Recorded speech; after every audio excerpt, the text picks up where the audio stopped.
ఓం శ్రీ మాత్రే నమః. సనాతన ధర్మ ఛానల్కి స్వాగతం అండి.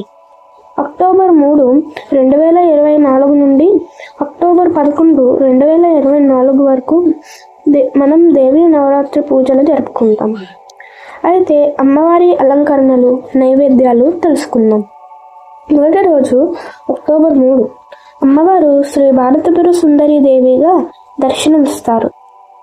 ఈరోజు లేత గులాబీ రంగు చీరలో అలంకరిస్తారు. నైవేద్యం బెల్లం అన్నం పెట్టుకోవాలి.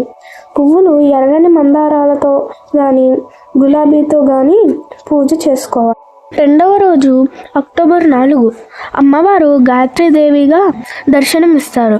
ఈరోజు నారింజ రంగు చీరలో అలంకరిస్తారు. నైవేద్యం నిమ్మకాయ పులిహోర పెట్టుకోవాలి. పువ్వులు తామర పువ్వులు కానీ లేదా కలవ పువ్వులతో కానీ పూజ చేసుకోవాలి. అక్టోబర్ 5 అమ్మవారు అన్నపూర్ణాదేవిగా దర్శనమిస్తారు. ఈరోజు గంధం రంగు చీరలో అలంకరిస్తారు. నైవేద్యం కొబ్బరి అన్నం కానీ గారెలో పెట్టుకోవాలి. పువ్వులు మల్లె పువ్వులు కానీ. 4వ రోజు అక్టోబర్ 6 ఈరోజు అమ్మవారు లలితాదేవిగా దర్శనమిస్తారు. ఈరోజు అమ్మవారిని బంగారు రంగు చీరలో అలంకరిస్తారు. నైవేద్యం దర్దోజనం పెట్టుకోవాలి. ఎర్రటి కలువలతో కానీ లేదా ఎర్రని గులాబీలు పువ్వులతో పూజ చేసుకోవాలి. 5వ రోజు అక్టోబర్ 7 ఈరోజు అమ్మవారు మహాచండీదేవిగా దర్శనమిస్తారు. ఈరోజు అమ్మవారిని పసుపు రంగు చీరలో కానీ బంగారు రంగు చీరలో అలంకరిస్తారు. ఈరోజు అమ్మవారిని పసుపు పువ్వులతో పూజ చేసుకోవాలి.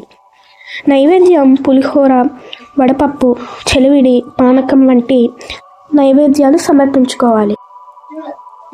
6వ రోజు అక్టోబర్ 8 ఈరోజు అమ్మవారు శ్రీ మహాలక్ష్మీదేవిగా దర్శనమిస్తారు.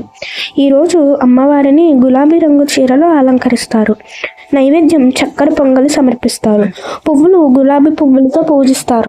7వ రోజు అక్టోబర్ 9 ఈరోజు అమ్మవారు సరస్వతీదేవిగా దర్శనమిస్తారు. ఈరోజు తెల్లని రంగు చీరలో అలంకరిస్తారు.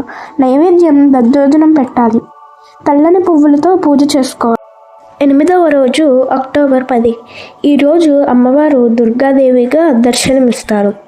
ఈరోజు అమ్మవారిని ఎర్రని రంగు చీరలో అలంకరిస్తారు. నైవేద్యం కదంబం సమర్పించాలి. ఎర్రని పువ్వులతో పూజ చేసుకోవాలి.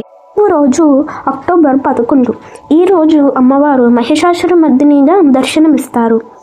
ఈరోజు నీలిరంగు చీరలో అలంకరిస్తారు. నైవేద్యం చింతపండు పులిహోర, గారెలు, వడపప్పు, చెలిమిడి సమర్పిస్తారు. శంఖం పువ్వులతో పూజ చేసుకోవాలి. ఈ రోజుతో శరన్నవరాత్రులు అయిపోతున్నాయి. 10వ రోజు అమ్మవారు శ్రీ రాజరాజేశ్వరి దేవిగా దర్శనమిస్తారు. ఈరోజు అమ్మవారిని ఆకుపచ్చ రంగు చీరలో అలంకరిస్తారు. ఈరోజు మహా నైవేద్యం పెట్టాలి. అంటే 9 రోజులు పెట్టిన నైవేద్యాలు మళ్ళీ 10వ రోజు సమర్పించాలి. అలానే ఎర్రని పువ్వులతో కానీ వివిధ రకాల పువ్వులతో పూజ చేయాలి. చివరి వరకు చూసినందుకు ధన్యవాదాలు. అలాగే లైక్ చేయండి, షేర్ చేయండి, అలాగే సబ్స్క్రైబ్ చేసుకోండి.